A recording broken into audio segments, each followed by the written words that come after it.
Namaste, welcome to Satsang tonight.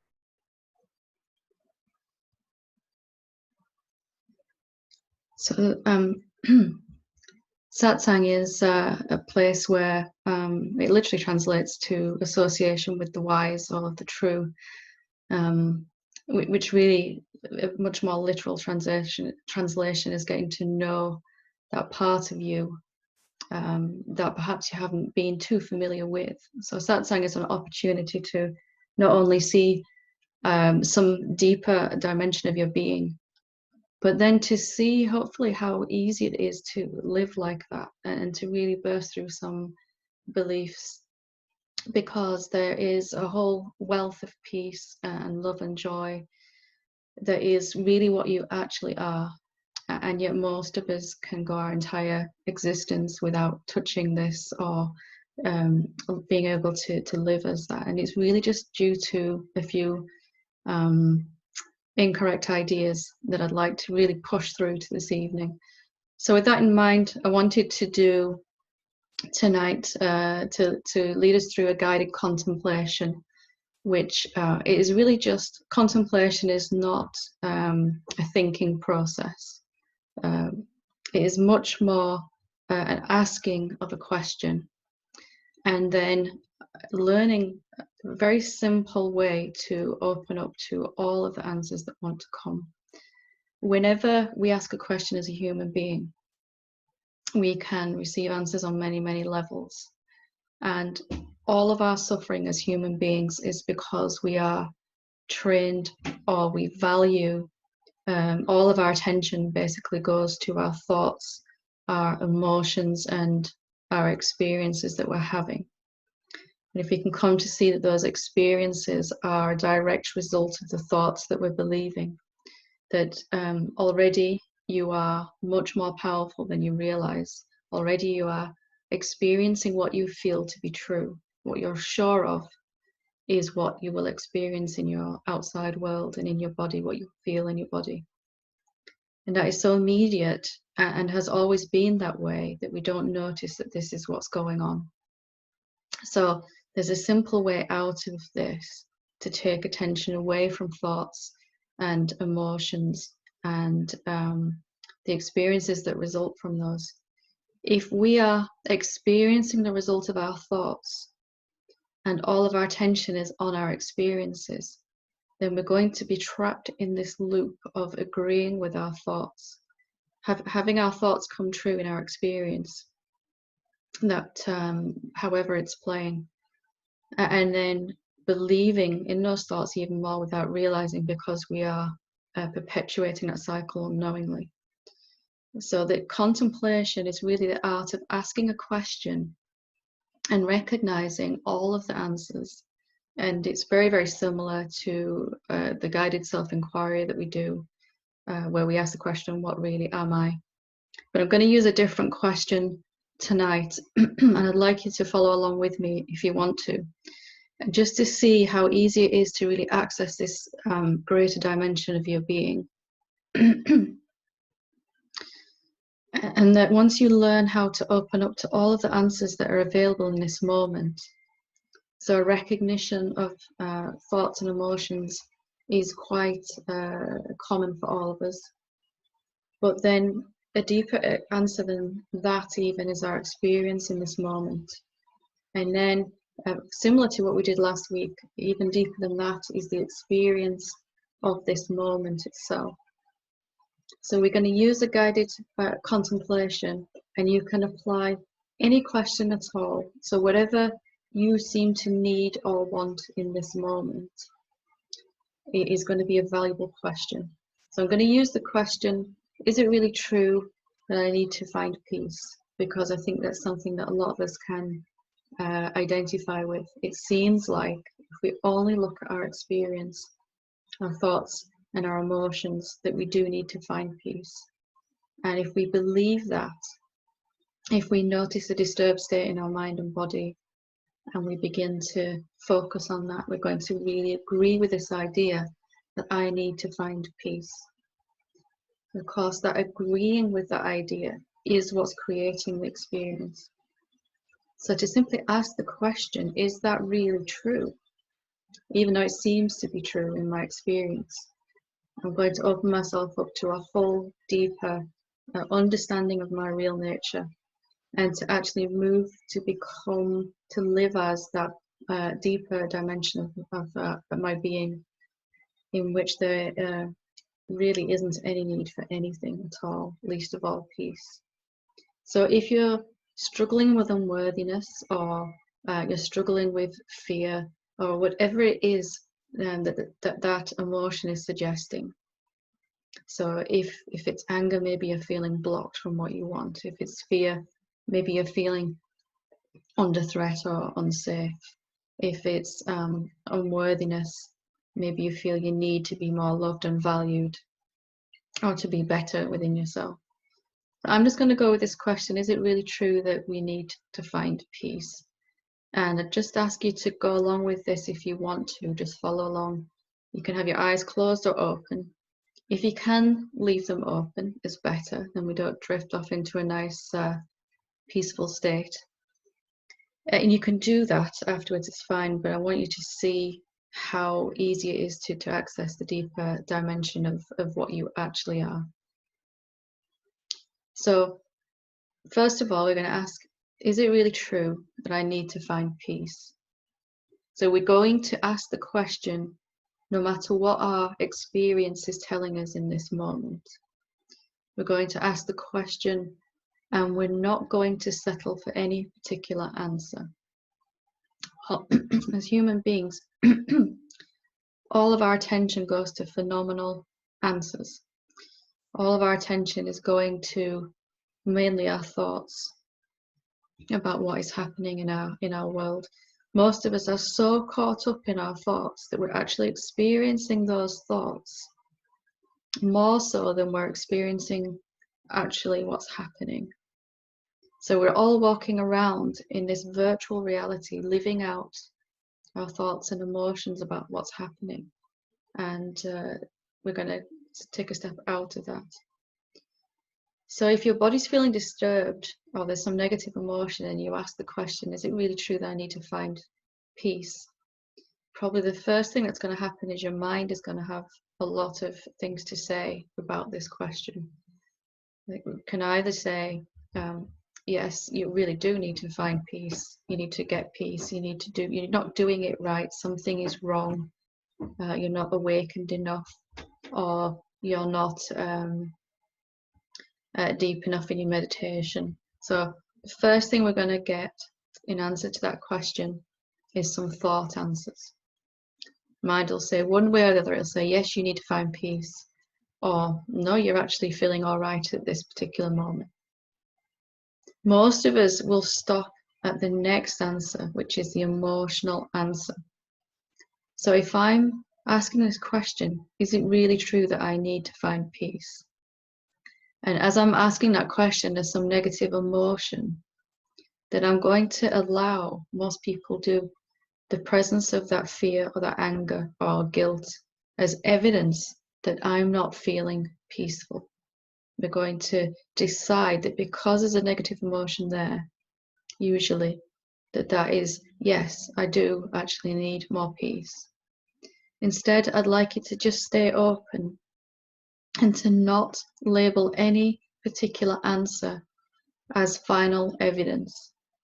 So whatever thoughts come in answer to the question, do I need to find peace, really? Whether mind says yes or no, or I don't understand what we're doing here, I don't think I'm doing it right, whatever mind is telling us, and whatever our emotions are telling us in this moment, whether there's positive or negative emotions, we're just going to stay open. We're going to allow some space for all of the answers that want to come. Anything at all that happens is going to be an answer to this question. So we're going to move in our experience as we stay open through these phenomenal answers. What do I mean by phenomenal answers? I mean answers that are coming and going. So thought answers are coming and going. Emotions may arise, are coming and going. They come, they build, and then they dissipate. And then as you stay open, asking this question gently inside, is it really true that I need to find peace, or I need more peace? Then you may begin to experience a sense of openness. This is because we haven't closed ourselves around any answer. So even if a negative emotion is there, it's allowed to be there, but we're not going to use it as evidence. So yes, I'm feeling angry, so obviously I need more peace. Well, is that true?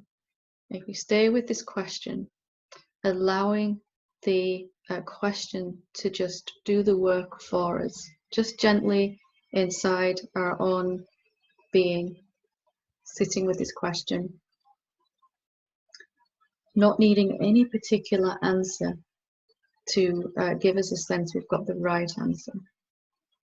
Most of us, again, we single out thoughts and our emotions or an experience to really define this for us, whether we're peaceful or not. And so thoughts and the emotion that comes from believing those thoughts and the resulting experience are all kind of linked together. You cannot believe the thoughts without having an emotional response and the experience also of not being peaceful. Just sitting with this question, is it really true that I need to find peace?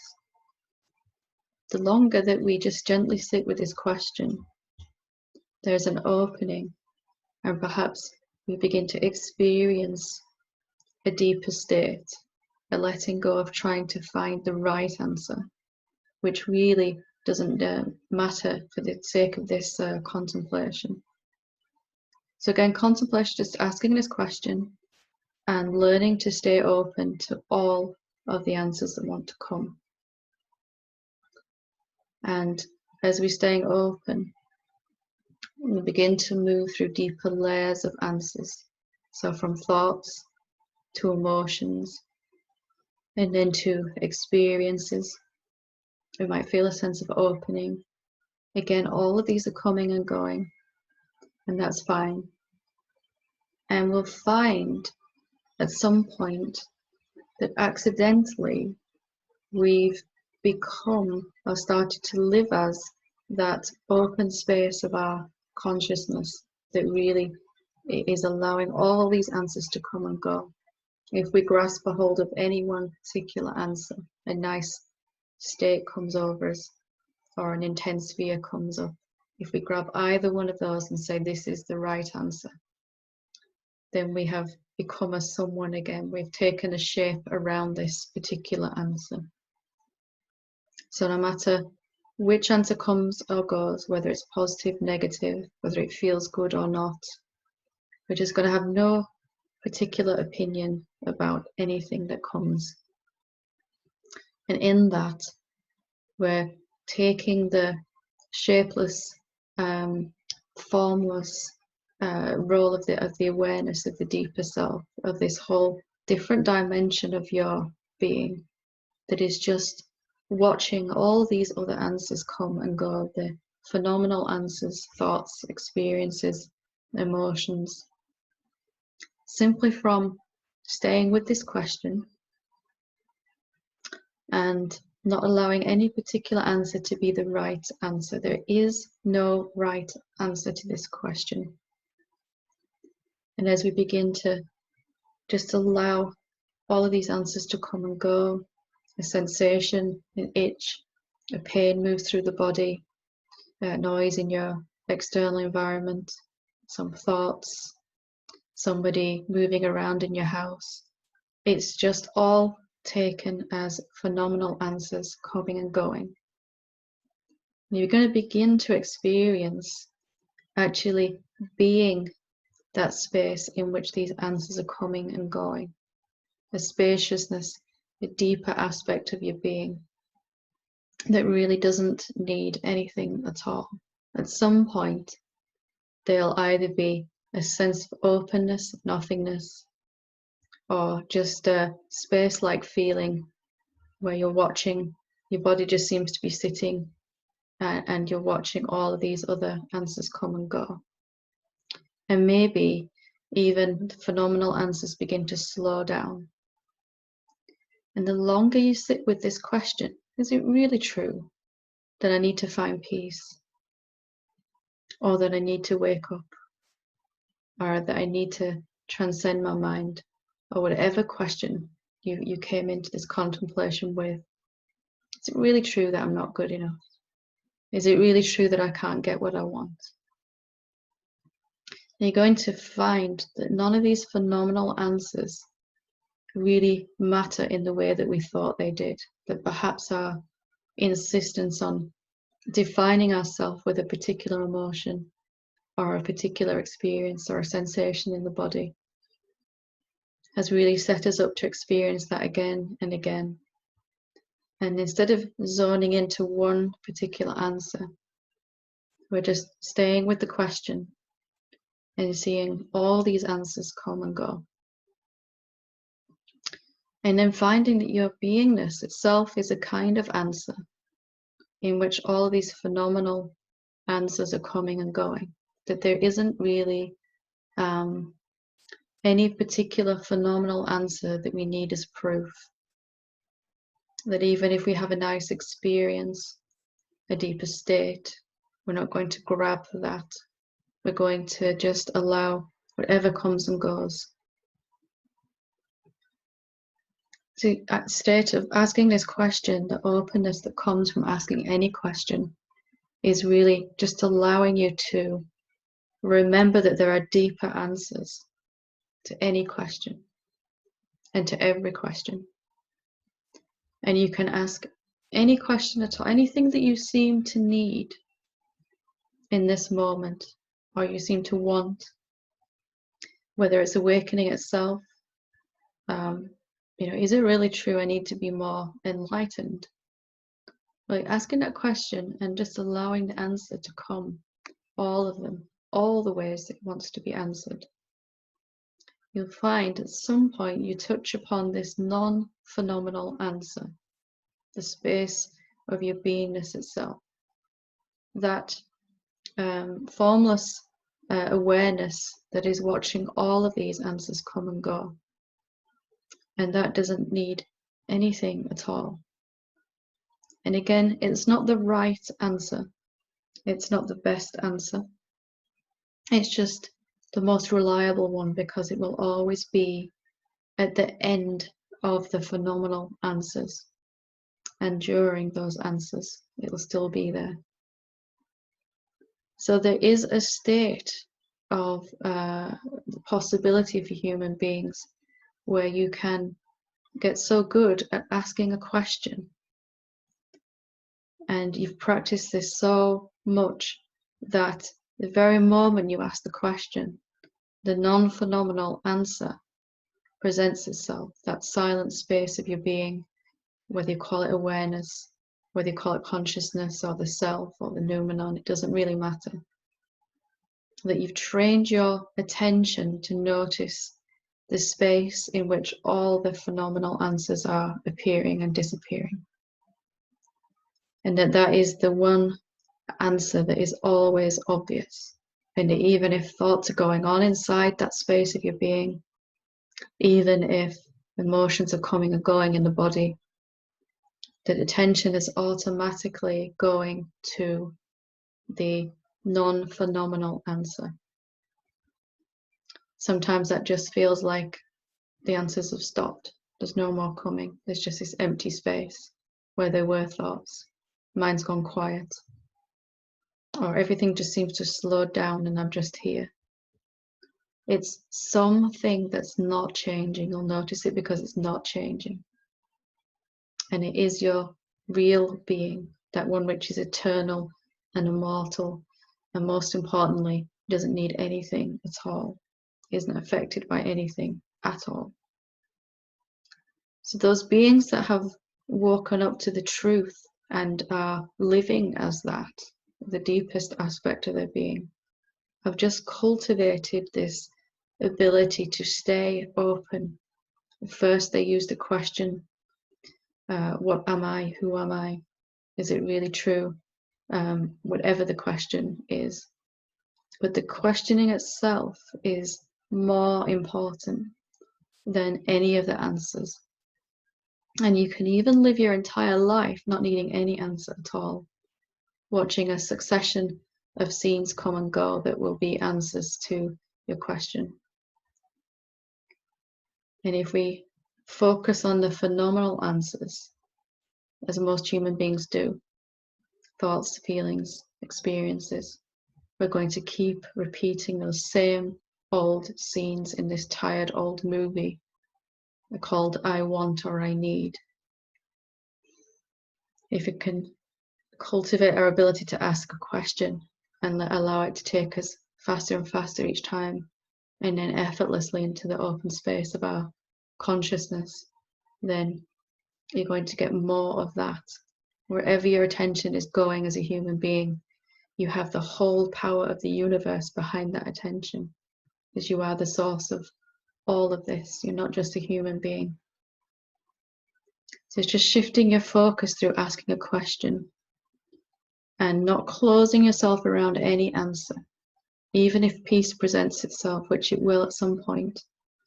And then eventually, as you practice this more, a sense of deep, deep joy and love and bliss as well. Even those, when you experience them, are not the right answer. They're just an answer. And the question is so much more important. The first time we're open and we don't know the answer to this question, or any question, there's a wonderful openness, which I'm hoping that you're experiencing right now. And just an allowing of whatever wants to come in answer to the question. And as you're doing this, you're kind of losing your ability to define yourself, to say, I'm sad, or I'm scared, or I'm disturbed, or I'm suffering, because that will just be another answer, an emotion, a sense, a feeling that's coming and going inside that awareness that is your real being. Just asking this question, is it really true that I need to find peace? And cultivating your curiosity to find out if that's true. And then your lived experience will be that that is not true. If we instead we keep our attention on the thoughts and the emotions only, which is what all human beings do until they don't, perhaps because nobody has shown us how to move our attention to deeper answers. If we keep our attention on the thoughts and the emotions, then we're going to get more of those, and we're going to be even more convinced that we're disturbed and that we're suffering. And then we're going to try even harder to change our experience. So instead of all of that, I'm just offering this way to ask a question and allow the deeper answer in this moment, instead of trying to get to the next moment where we hope things might feel better or be better, then just, is there a deeper answer in this moment that will satisfy me? And maybe it's only the fact that I'm fixating on phenomenal answers only that's causing this contraction within my being, and contracting around a particular answer and forming a shape saying, I'm suffering. So is it really true that I need anything at all? What a wonderful question to ask. And your life, your experience will become the answer to this question. Right now, we're all hopefully experiencing some openness. And when we let go of a question, we go back to experiencing our assumptions. So I'm assuming that I'm suffering, or that I need to find peace, or that I need to feel more worthy, or that I need to change myself, or that I need to wake up and find the truth. And you can go on experiencing those assumptions forever. Or you can cultivate a question. Contemplation is really an ongoing, eyes open meditation that you can do while you're walking around, while you're cooking, while you're driving. Is it really true I need anything at all? Even if your experience is telling you in this moment that you do need something, you can still ask this question.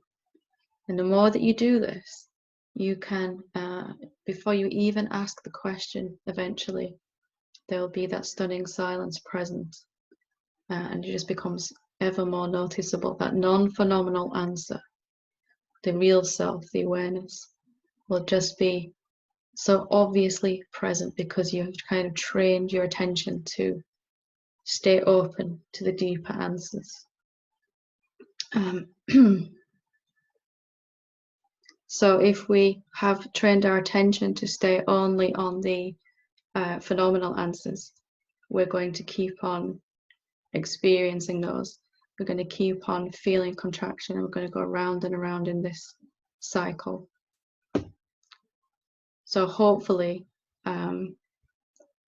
before the interruption, you've experienced some level of openness. You've experienced some how easy it can be to ask this question, and any question at all. It's as simple as looking at what you seem to need, and then asking the question, and then allowing all of the answers, not allowing thoughts or emotions to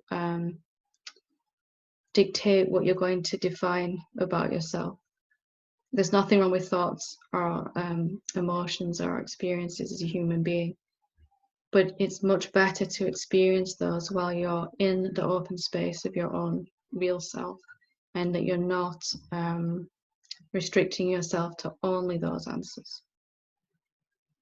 The other great thing about cultivating your ability to question before you leave this body is that once you allow question to take you very quickly to the formless space of your being, then it's also not going to upset you when your body does go.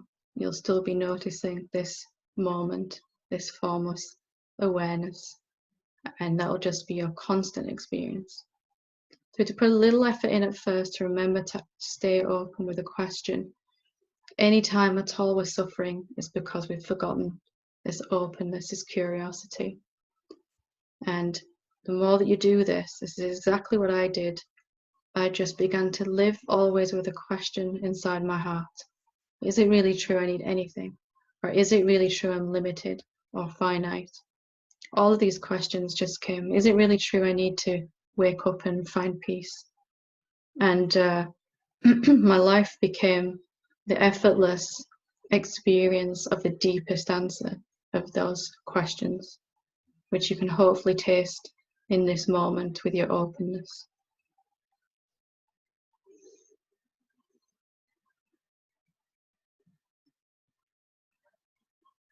Okay.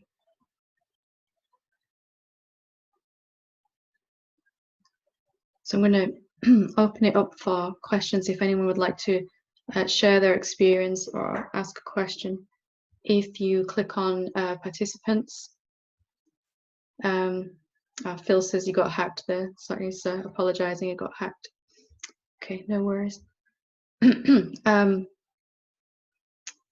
If you'd like to ask a question or share, then if you click on participants, there's an option there to raise your hand, and it'll just let me know that you want to ask a question or share something. So while we're waiting for questions or sharing, let's just go back to the question, just allowing the questioning to open you up. Notice as well how the question makes you feel, how your body feels when you're asking a question. If you're really curious and if you really want to actually find out rather than going with the assumptions, then there is going to be a different feeling going on inside your body, a sense of relaxation and openness. Our body has been experiencing the effect of these assumptions, and that causes a contraction within our body, a sense of tension, and eventually, if held for long enough, can cause some physical challenges as well as emotional.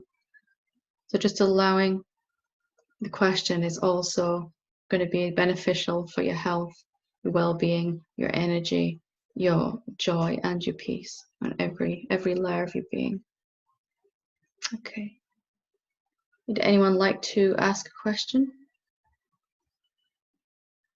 Claire, yeah. Hi, Helen. Hi.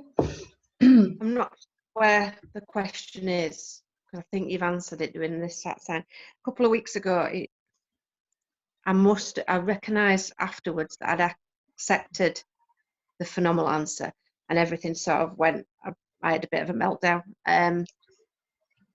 Once I'd had the meltdown and spent the time then contemplating afterwards, I realised that I'd accepted the mind answer. Yeah, you're going to go back to it every now and again, you know, as you're sort of cultivating this habit. Is there any like I suppose is there any telltale signs that you've done it? I suppose if you don't feel that peace and relaxation in yourself, then maybe you haven't done it. But it was just, yeah, it was like, Yeah. is there an alarm bell that actually you might not have done that quite right because this didn't happen or that didn't happen? The more you're used to living with the question, the more you're going to notice the open space of your being. And what will happen is the phenomenal answers will slow down, thoughts will slow down. Your emotional state tends to be generally more positive. So if you've kind of, you know, something happens maybe in your outside world that triggers some emotion, some strong emotion or some thoughts, you'll notice immediately more phenomenal answers coming, and your energy level in the body will seem to drop, and you might feel the body getting tense. You might feel lots more thoughts going on, and then eventually, if you know, as it goes onwards, you start to notice it may show up in your outside world as well as something going, you know. So it kind of gets easy because the more peaceful you're feeling, the more you notice when you've started to dip, you know, when you're starting to focus on the thoughts or the emotions again. Yeah. Anytime you're suffering at all, it's because our attention's gone to these phenomenal answers, as you said. If you can just accept that from time to time, attention is going to go to the phenomenal answers, and don't beat yourself up if that happens. Just to notice, oh, I've forgotten the question again, and immediately you'll recognize. Okay, if instead we go to why have I done this again, then we're focusing on a phenomenal answer of the thought, which of course mind. If you can get you back in there, it'll be, you know, have a dollop of unworthiness, you know, because you forgot your question. So yeah, it's just it's no big deal. It's just oops, I did it again. You know, back to the question.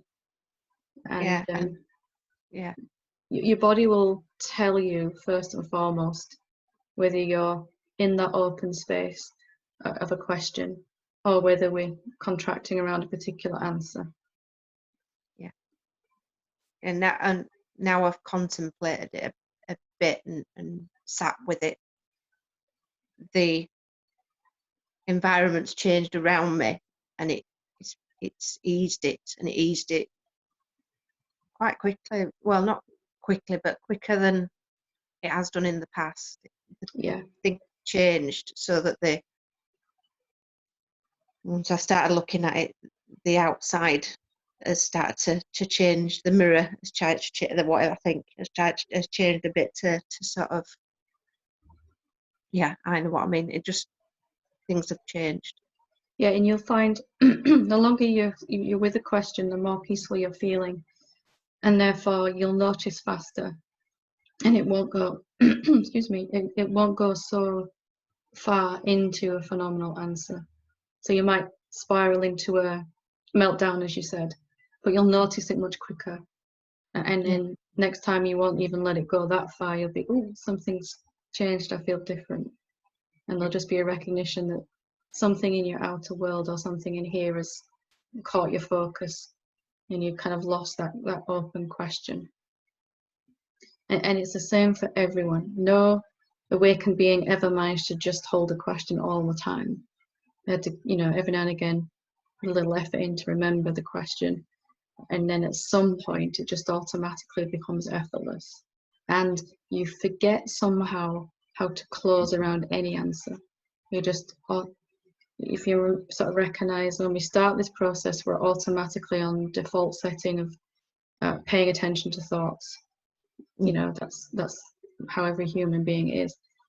At some point, it'll revert to automatically and effortlessly being aware of the infinite space of your being. So it's worthwhile, just pursuing this and staying with the question. Thank you. Lovely. Thank you. Daniel?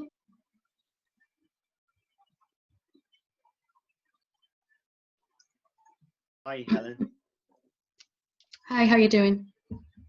Yeah, good, thanks. Yeah, it's actually, I borrowed this off a brother of mine, so it's James. Yeah. Oh, yeah. Nice to see you. Yeah, nice to be here. Thanks for this. It works better than my last. I had a question. It's very good to ask that question. That's true. I normally probably wouldn't give myself that time to ask that question. Mm-hmm. Or I'd go into a story and I would see the question wouldn't be strong enough, or I'd pause, but then the story would gain momentum.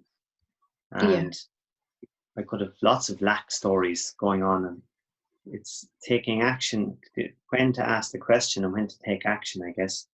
There's some things, some things you have to accept, I think I have reoccurring themes, like sometimes maybe where I'm living now, I have some good friends, but they're a good bit away. So sometimes I find it hard to accept and I have a story around that there's a lack, that I don't have my little community beside me of good friends that are on the same wavelength. So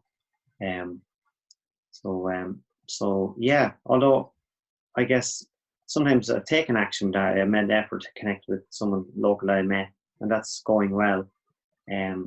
So I guess sometimes there's a story of lack, and it's about accepting that too, isn't it? It's action and acceptance. That's the catch. So when to inquire or when to. Yeah, that's the trick. I would ask the question all the time, if you can remember, because when you're asking a question and you're experiencing that openness, your actions and your words and your thoughts are going to be different from that openness. They're going to be quite different. And then you're going to find automatically your interactions with people or what you seem to need just comes to you more effortlessly anyway. Because we're either going to be acting from the assumption that I need, or we're going to be acting from that open space of our awareness, in which you've probably experienced before. Life just kind of has this flow that just goes on. And you tend to just, everything just sort of falls into place for you from that question. So they're not opposites. You can be walking around with a question inside your heart and still engaged in the world, like an eyes open sort of meditation, if you will. And so the question can take you to a space of your being where your actions are so much more fulfilling, and that things seem to just unfold. You just happen to be in the right place at the right time, or something like that. Yeah, it's more creative. More creative, more dynamic. Yes. Yeah. Okay. So they're not opposites. You can literally ask the question. It's not a constant remembering. It's kind of just cultivating an openness. Is that true? Life will suggest that you need something. I need more social connections, or I need more time, or I need more money, or I need more confidence. Whatever it's saying, mind is saying. Then you can just, well, is that true actually? Let me see. If I stay open and find out, then our life experience is going to be very different. Okay, yeah. So it's to notice that question coming up and be conscious of it, and then to ask, pause, and drop in, slow down, and ask that question. Yeah, because we're going to be, excuse me, you're going to be experiencing your thoughts about this, or you're going to be experiencing reality. And reality is so much more wonderful, you know, when we're not experiencing our assumptions that I need. So you can just, actually, I'm not going to just kind of blindly go with that thought anymore. I'm going to see what happens when I ask the question while I'm moving around. Just every now and again, I'll remind myself gently of the question. And then your question can become even more general. You know, is it really true I need anything actually at all? You know, and you begin to find life just flows in a different way as the evidence of the deepest answer to that question. Your real being doesn't need anything, and what your body needs will come to you when you need it. You know, life will rearrange itself. Because because a lot of the time I probably go around, sometimes unconscious assumptions build up that I unconsciously have certain needs and this and this, and then that creates a certain, as you said, it's not an open space, it's more of a probably a limited sort of conditional space. So is to be aware of that, I guess. Yeah. And that's our default setting as human beings, isn't it? I'm experiencing constantly my assumptions about life. And then because I experience them, they seem even more real. And around we go again, you know, in the same pattern. And so the question is just a way to get out of that, to open up to a deeper experience. That gradually, to put a little effort in at first, if the pattern is quite stubborn. You know, if I really feel I need more money or more time or more energy, then my experience is going to be suggesting to me that yes, I do need that. So I have to put a little effort in to remember the question. Well, let me actually find out. I don't really want to keep experiencing my thoughts about this. I'd like to find out actually. You know. So you wait for the answer, and the answer is usually spacious stillness opens up. Usually, and then even deeper than that, there's a spacious feeling in the body, but then even deeper than that, there'll be an experiential living of the answer, where your life is reflecting back to you that you don't need this at all, because it will show up in whichever way that we're, you know, if we're not vibrating I need, then our experience is going to be agreeing that you know, here, have some of what you know, you're no longer agreeing I need, then it can come to you in lots of ways. Okay, great. So it's like a law of attraction, it manifests in sort of a way. Yeah, it's just instead of trying to make something happen, we're just staying in the open space, which is your real being, and that is abundant in all ways. Abundance of peace, time, energy, health, well-being, joy, financially, in terms of not running out. You know, that's what real abundance is. So that open questioning is going to connect you with that deeper dimension of your being, and it'll be a very lived experience then. Okay. Wow. Okay. Sounds good. So I have to give it a go. Thank you. Lovely. Good question. Helen. Thank you. Yeah. Thank you very much. Okay, Steve. Yeah. Can you hear me all right? I can, yeah. Hiya. I'm more sharing to connect, really, because I don't do much on Facebook.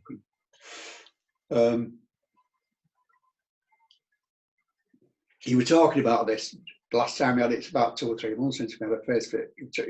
This you were talking about, and I enjoyed it then. I remember doing it.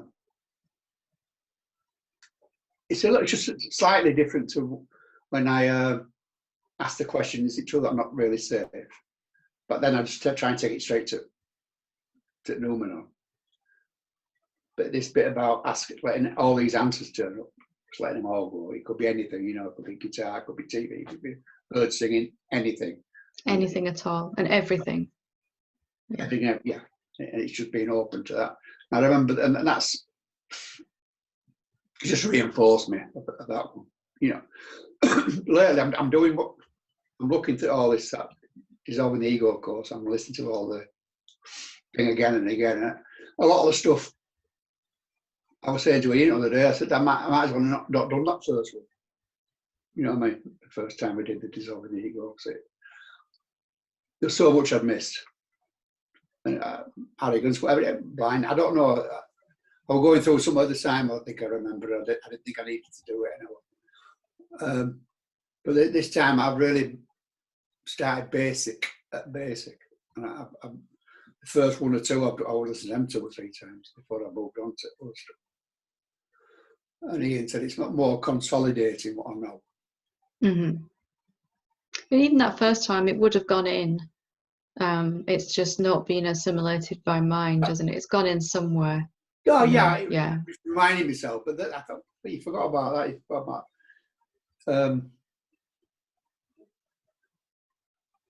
so that's it, really. I'm not any real questions. I just think, I think I'm seeing things deeper. I think, there's sort of things that it seems slightly different this time. Yeah, yeah.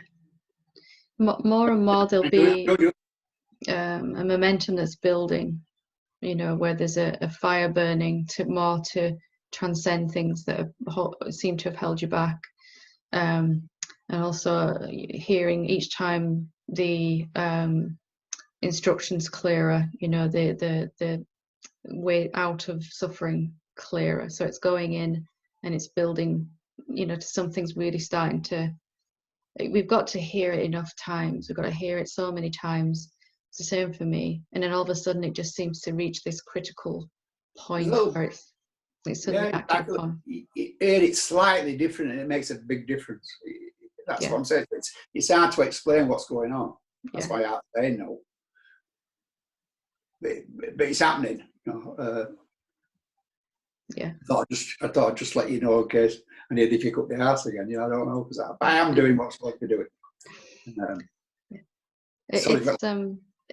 We all have some resistance. We all have some things come up, but despite our ego's best resistance, the self is waking up underneath that. Sometimes it's slowly, sometimes it's quickly, but it is happening. And nothing can stop it, really, because you already are that self. So it's really important just to, yeah. And if ego wasn't sort of trying its best tricks, going, no, stay here and play with me instead, don't go there, then you wouldn't be actually progressing, would you? It's because it's trying to grab a hold of you and say, come back, that something is happening.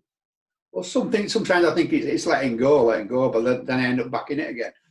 And that's what I realised when you used to say to me, like, how can you prove that you're suffering? And I always went to go to my mind and my body. That's I focus straight on there.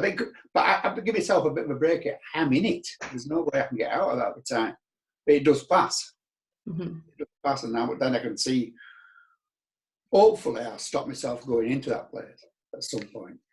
It's just, you can see, if you ask this question, am I really suffering? Is it really true? You can use this question in the contemplation. Then you can see when attention's only gone to mind and body, that's when I think I'm suffering.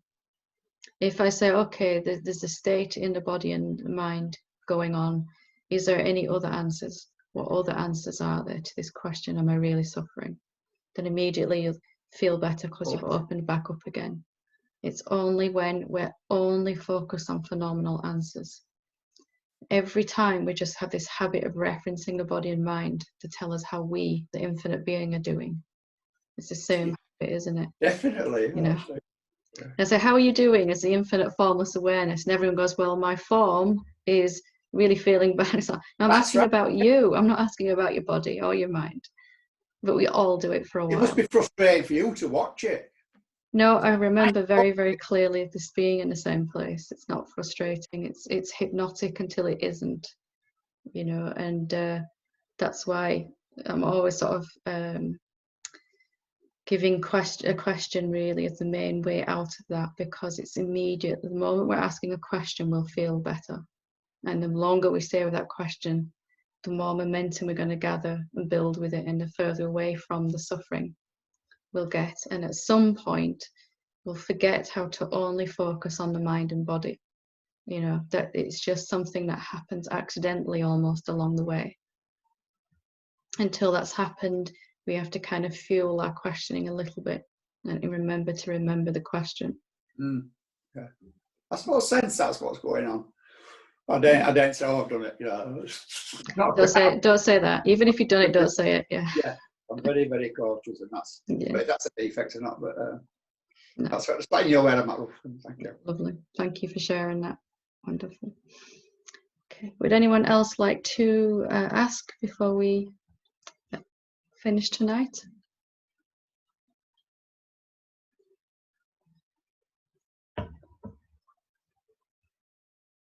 Maggie, Ian?